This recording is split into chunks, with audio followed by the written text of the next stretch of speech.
Hello बच्चों, मैं रितु अरोरा, आर्य कन्या इंटर कॉलेज की सिविक्स प्रवक्ता। कल मैंने अपने वीडियो में आपको शीत युद्ध पर चर्चा की और शीत युद्ध का क्या है, उसके कारण क्या हैं, उसके दायरे क्या हैं, इन सब बातों पर चर्चा की।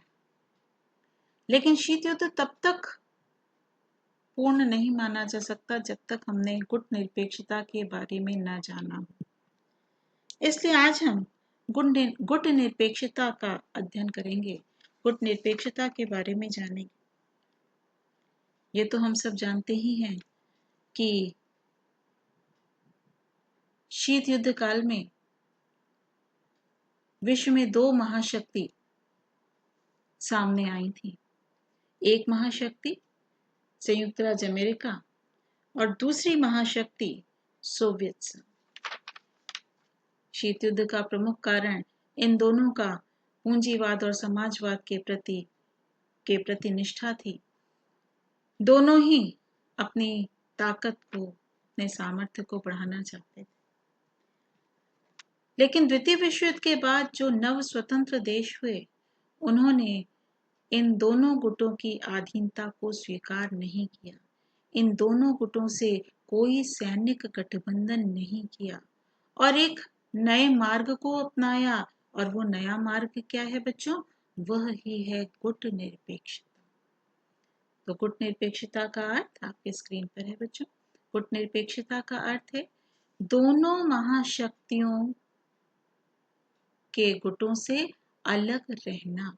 अर्थात न हम अमेरिका के साथ हैं, न हम अमेरिका के अधीन हैं, उससे कोई सैनिक समझौता करेंगे, न हम सोवियत संघ के साथ कोई सैन्य समझौता करेंगे, बल्कि हम दोनों महाशक्तियों से अलग रहते हुए, दोनों के गुटों में शामिल न होते हुए अपनी स्वतंत्र विदेश नीति अपनाएंगे और अपनी स्वतंत्र विदेश नीति को अपनाते हुए विश्व राजनीति में शांति और स्थिरता के लिए सक्रिय रहने का प्रयास करेंगे। गुट निरपेक्ष आंदोलन न तटस्थ है और न ही पृथकतावाद से संबंधित है। बच्चों, पहले जान लेना आवश्यक है कि तटस्थ क्या है। तटस्थ का तात्पर्य हम न पहले पक्ष में हैं न दूसरे पक्ष में हैं, हमें दोनों से कोई मतलब नहीं है, तो हम तटस्थ हैं। भारत ने तटस्थता का मार्ग नहीं अपनाया, भारत ने गुट निरपेक्षता का मार्ग अपनाया। और पृथकतावाद क्या है? पृथकतावाद का अभिप्राय स्वयं को अंतरराष्ट्रीय घटनाक्रम से अलग रखना है। ये दोनों शब्द अलग हैं बच्चों, और गुट निरपेक्षता उससे अलग है। गुट निरपेक्षता का अर्थ है हम गुटों का समर्थन नहीं करेंगे, हम किसी गुट के साथ सैन्य समझौता नहीं करेंगे।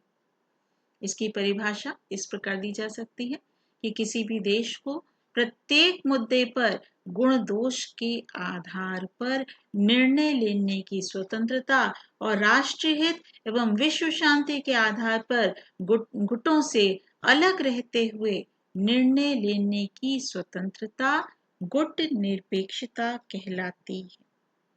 गुट निरपेक्षता तटस्थता की नीति नहीं है। तटस्थता का अभिप्राय है युद्ध में शामिल न होने की नीति का पालन करना। ऐसे देश न तो युद्ध में संलग्न होते हैं और न ही युद्ध के सही गलत के संबंध में अपना कोई पक्ष रखते हैं। लेकिन गुट निरपेक्षता युद्ध को टालने और युद्ध के अंत का प्रयास करने की नीति। अब आता है गुट निरपेक्ष आंदोलन की स्थापना किसने की। गुट निरपेक्ष आंदोलन के जड़ में यानी किसने स्थापना की? यूगोस्लाविया के शासक जोसेफ ब्रोज टिटो, भारत के तत्कालीन प्रधानमंत्री पंडित जवाहरलाल नेहरू, मिस्र के गमाल अब्दुल नासिर प्रमुख थे। इन तीनों के अलावा इंडोनेशिया के राष्ट्रपति सुकर्णो और घाना के पहले प्रधानमंत्री वामे एनक्रोमो ये भी गुट निरपेक्षता में इनका बहुत अधिक योगदान है। लेकिन इन तीनों को, यानी यूगोस्लाविया के शासक जोसेफ ब्रॉज टीटो को, भारत के प्रधानमंत्री पंडित जवाहरलाल नेहरू को और मिस्र के गमाल अब्दुल नासिर जी को इसका संस्थापक माना जाता है। अब प्रश्न ये उठता है कि इसकी स्थापना कब हुई? इसकी स्थापना सन 1956 के दशक में हुई। 1956 के दशक में इन तीनों ने, अर्थात मार्शल टीटो, पंडित नेहरू जी और कर्नल नासिर, इन तीनों ने एक बैठक की 1956 में और वहां पर गुट निरपेक्ष आंदोलन की शुरुआत की। वहीं पर गुट निरपेक्षता की नींव रखी गई। लेकिन इसका प्रथम सम्मेलन 1961 में बेलग्रेड में हुआ और इसमें 25 देश शामिल हुए। गुट निरपेक्ष आंदोलन की नीति सदैव महाशक्तियों के गुटों से अलग रहने की रही है। गुट निरपेक्ष देशों ने शांति और स्थिरता बनाए रखने के लिए प्रतिद्वंदी गुटों के बीच मध्यस्थता में सक्रिय भूमिका का निर्वाह किया है। इस प्रकार गुट निरपेक्ष आंदोलन ने द्विध्रुवीय विश्व के सामने गंभीर चुनौती प्रस्तुत की। गुट निरपेक्ष आंदोलन का विकास कहां से हुआ? द्वितीय विश्व युद्ध के पश्चात उपनिवेशवाद की समाप्ति हुई। नए स्वतंत्र हुए देशों के अस्तित्व में आने के साथ एक नई समस्या उत्पन्न होनी प्रारंभ हुई कि ये जो नए स्वतंत्र देश हो रहे थे, नवोदित देश थे, इनकी रुचि इस ओर प्रदर्शित हो रही थी कि ये गुटबंदी से दूर रहना चाहते हैं। ये अपने देश का आर्थिक राजनीतिक ढांचे का विकास करना चाहते हैं। एक समान विचारधारा की वजह से इन विकासशील देशों के नेताओं ने एक सार्थक तटस्थता की नीति के संबंध में विचार विमर्श प्रारंभ किया और 1955 के बांडुंग सम्मेलन में इस आशय के प्रस्ताव की घोषणा की। सन 1956 में तत्कालीन प्रधानमंत्री पंडित नेहरू, यूगोस्लाविया के राष्ट्रपति मार्शल टीटो, मिस्र के राष्ट्रपति नासिर ने मिलकर यह बात दोहराई और इंडोनेशिया के राष्ट्रपति सुकर्णो, घाना के वामे एन क्रूमा ने इसका समर्थन किया। इनके प्रयासों से ही सन 1961 में पहला गुट निरपेक्ष सम्मेलन हुआ जिसमें 25 देश शामिल हुए। वर्तमान में इसकी संख्या 120 तक हो चुकी है।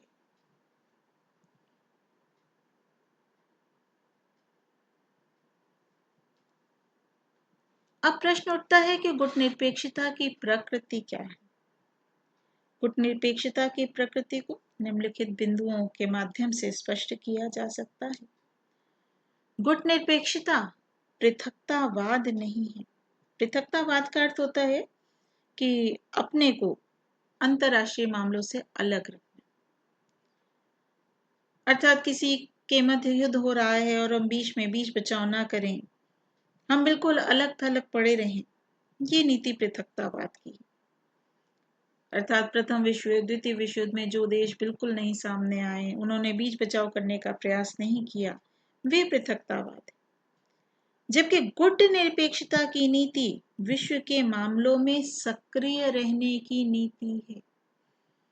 गुट निरपेक्ष देशों ने शांति और स्थिरता को बनाए रखने के लिए प्रतिद्वंदी गुटों के मध्य मध्यस्थता हेतु सक्रिय भूमिका अपनाई। उन्होंने पृथकतावाद को नहीं अपनाया बच्चों। किसको अपनाया? गुट निरपेक्षता को अपनाया। यानी अगर दो देशों के बीच युद्ध जैसी स्थिति है, मनमुटाव जैसी स्थिति है, विचारों में भेद जैसी स्थिति है, तो उसको दूर करने का प्रयास किया। तो गुट निरपेक्षता पृथकतावाद नहीं। दूसरी प्रकृति गुट निरपेक्षता तटस्थता नहीं है। मैं बार बार स्पष्ट कर रही हूं कि गुट निरपेक्षता का अर्थ तटस्थता का धर्म निभाना भी नहीं। तटस्थता का अर्थ होता है मुख्य रूप से युद्ध में शामिल न होने की नीति का पालन करना। तटस्थता की नीति का पालन करने वाले देशों के लिए यह जरूरी नहीं होता कि वह युद्ध को समाप्त करने में मदद करें, लेकिन गुटनिरपेक्षता के लिए यह आवश्यक है। इसलिए गुटनिरपेक्षता तटस्थता नहीं है। गुटनिरपेक्षता युद्धरत पक्षों के बीच शांति बनाने का प्रयास करते हैं। गुटनिरपेक्ष देशों को विश्व शांति की चिंता है।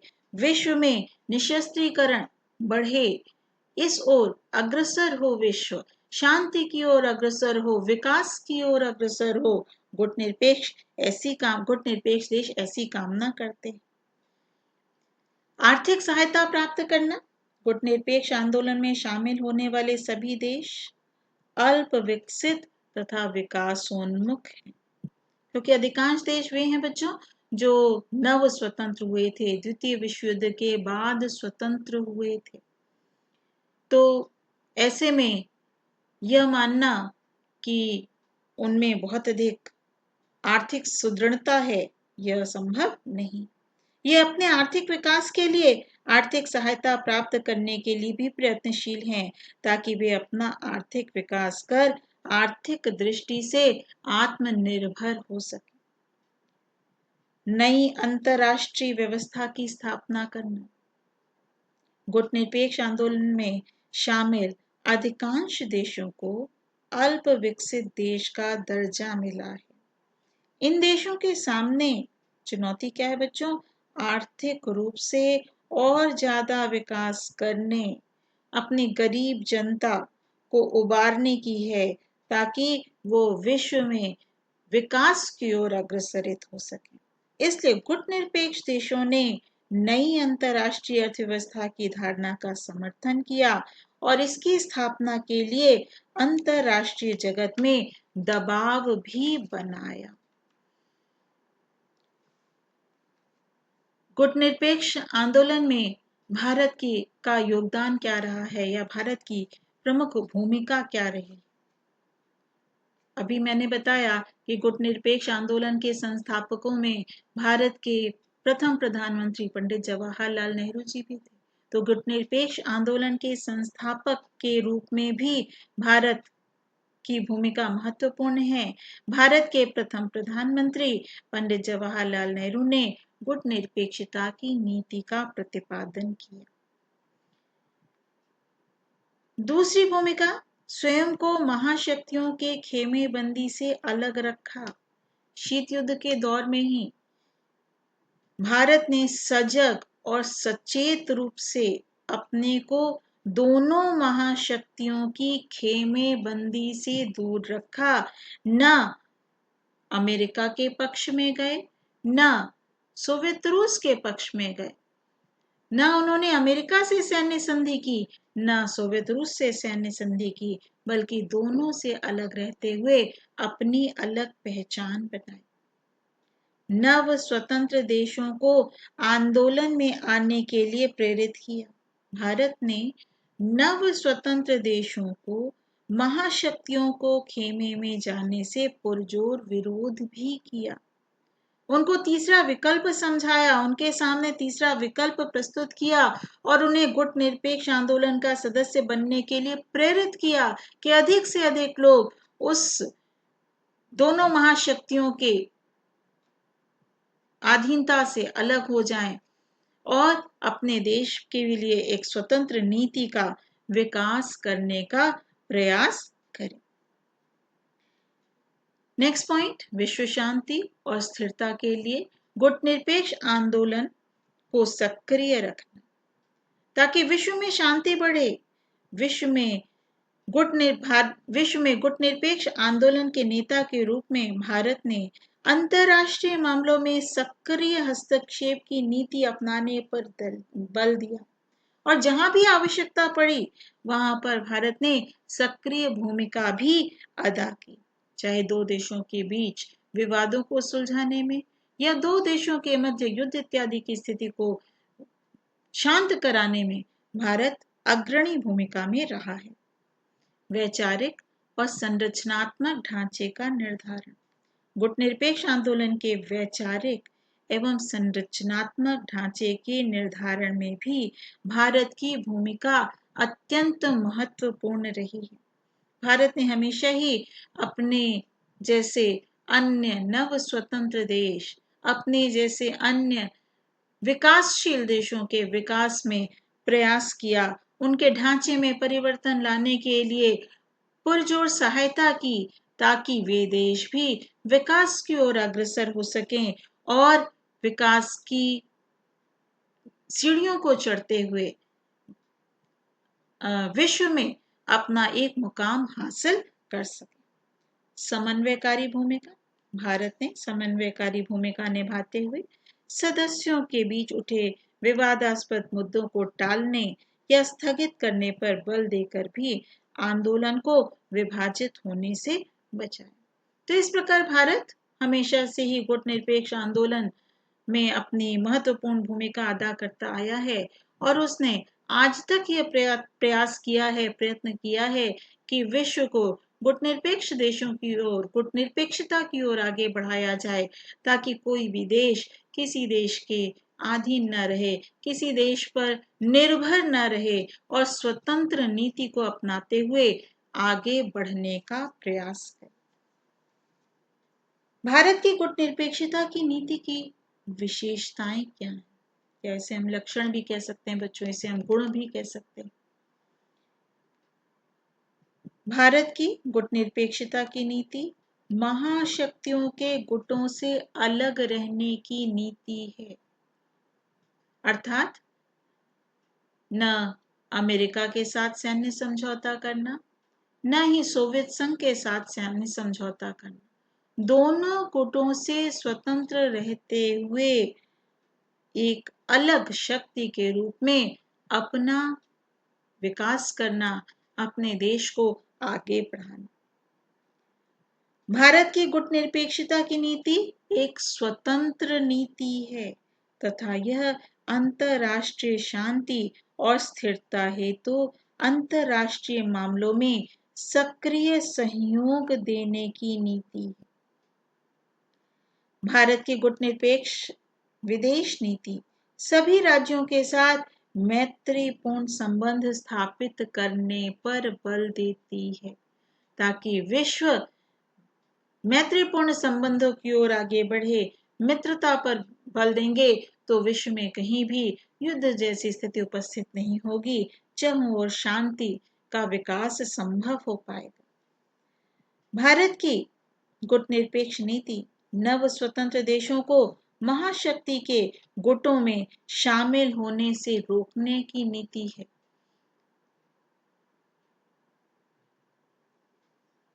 तथा भारत की गुटनिरपेक्ष नीति अल्प विकसित देशों के आपसी सहयोग व आर्थिक विकास पर बल प्रदान करती है।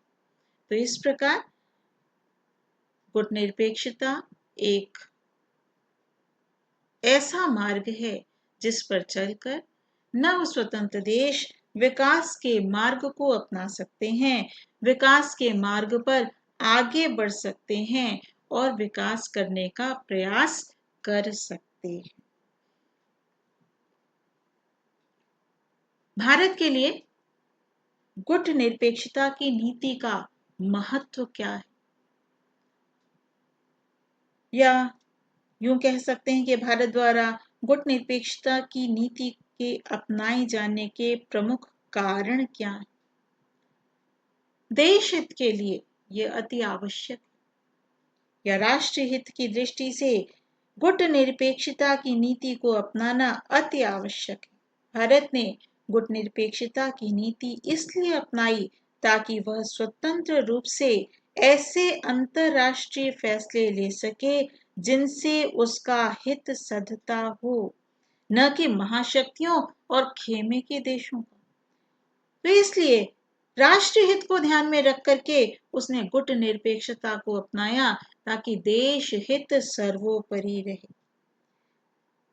दूसरा उसने क्या प्रयास किया कि हम जब गुट निरपेक्षता को अपनाएंगे तो हम दोनों महाशक्तियों से सहयोग ले सकने में सक्षम हो पाएंगे, क्योंकि हमारे दोनों देशों के साथ शत्रुता के संबंध नहीं है। हम दोनों देशों को यानी अमेरिका, सोवियत संघ दोनों के साथ मित्रता का संबंध रखेंगे। दोनों महाशक्तियों के साथ अगर मित्रता का संबंध होगा तो हम दोनों देशों के साथ सहयोग लेने का प्रयास करेंगे। तो इसी नीति को अपनाने के लिए गुटनिरपेक्षता की नीति को अपनाया गया।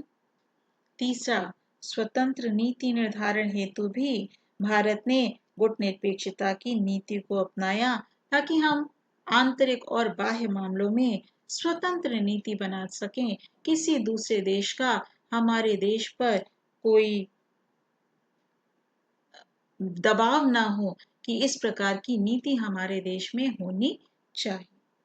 अपनी प्रतिष्ठा बढ़ाने के लिए भी गुटनिरपेक्षता की नीति का अनुसरण किया गया, ताकि भारत की प्रतिष्ठा विश्व पटल पर उभर कर सामने आए और भारत एक ऐसा देश बने, एक ऐसे देश के रूप में सामने आए कि पूरा विश्व उसका यशगान करे।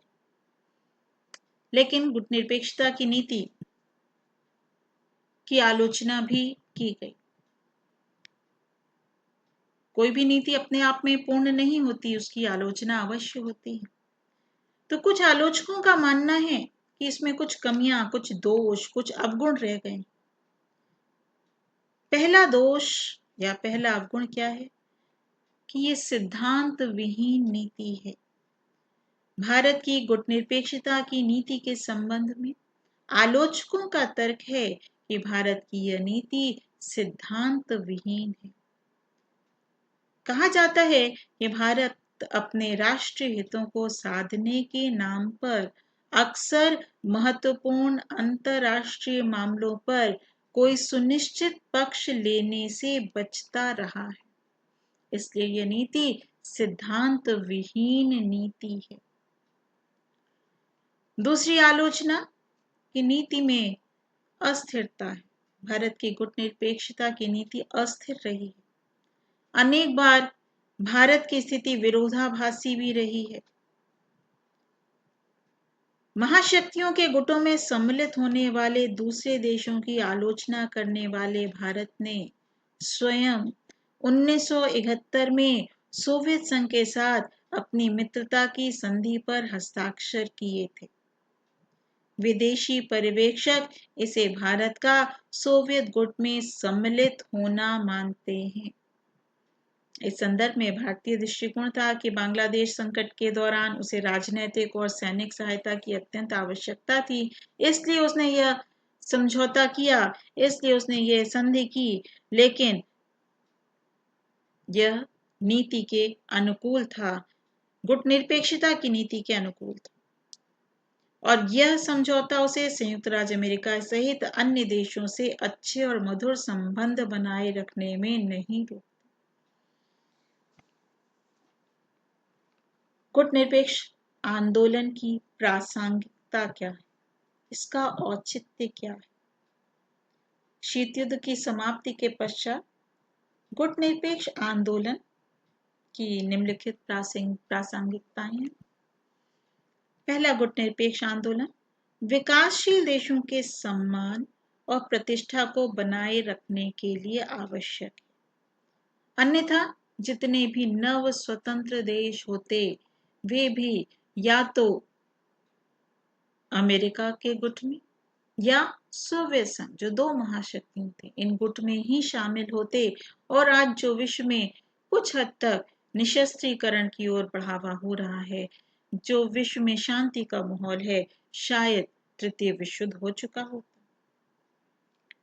निशस्त्रीकरण, विश्व शांति एवं मानव अधिकारों की सुरक्षा के लिए गुट निरपेक्ष आंदोलन आज भी प्रासंगिक है। अगर यह नीति सामने न आती तो इतनी शांति विश्व में शायद संभव न हो पाती। आज भी विश्व के सभी देशों में अणु बम, परमाणु बम पाए जाते हैं। उसके बावजूद निशस्त्रीकरण की ओर हम बढ़ने का प्रयास कर रहे हैं, ये शायद इस गुट निरपेक्षता का ही परिणाम है। नई अंतरराष्ट्रीय अर्थव्यवस्था की स्थापना के लिए भी गुटनिरपेक्ष आंदोलन आज भी प्रासंगिक है। संयुक्त राष्ट्र संघ को अमेरिका के प्रभुत्व से मुक्त करवाने के लिए भी इसका औचित्य है, क्योंकि संयुक्त राष्ट्र संघ जो एक ऑटोनॉमस बॉडी है, जो किसी के भी अधीन नहीं है, यूएनओ जिसे कहा जाता है, धीरे धीरे अमेरिका का प्रभुत्व उस पर बहुत अधिक बढ़ रहा था और इस प्रभुत्व से मुक्ति दिलाने में भी गुट निरपेक्ष आंदोलन का बहुत अधिक योगदान रहा। तो इस प्रकार गुट निरपेक्षता एक ऐसा विचार है जो विश्व की ओर, विश्व को शांति की ओर, विश्व को निशस्त्रीकरण की ओर आगे बढ़ाने में सहायक रहा है। अल्प विकसित देशों को, विकासशील देशों को विकास की ओर प्रेरित करने में सहायक रहा है। इसलिए गुट निरपेक्षता एक आंदोलन है जो शीत युद्ध के दौर में जिसने महत्वपूर्ण कदम रखा और शीत युद्ध की समाप्ति में उसका महत्वपूर्ण योगदान भी। तो बच्चों, ये टॉपिक बहुत अधिक आवश्यक टॉपिक है और बोर्ड में इससे संबंधित प्रश्न भी आते रहते हैं। तो इस टॉपिक पर आप पुनः एक बार इसको पढ़ लीजिएगा, एक बार दोबारा सुन लीजिएगा, गुट निरपेक्षता पर एक निबंध लिखने का प्रयास कीजिएगा ताकि जो बातें मैंने आपको बताई उसका रिवीजन हो सके और उसको आप अपनी कॉपी में करने का प्रयास कीजिए। और अगर कोई आपके मन में विचार उठता है या कोई प्रश्न उठता है तो उस संदर्भ में आप मुझे पुनः प्रश्न पूछ करके उसके बारे में अपना उत्तर जानने का प्रयास कर सकते हैं। धन्यवाद बच्चों।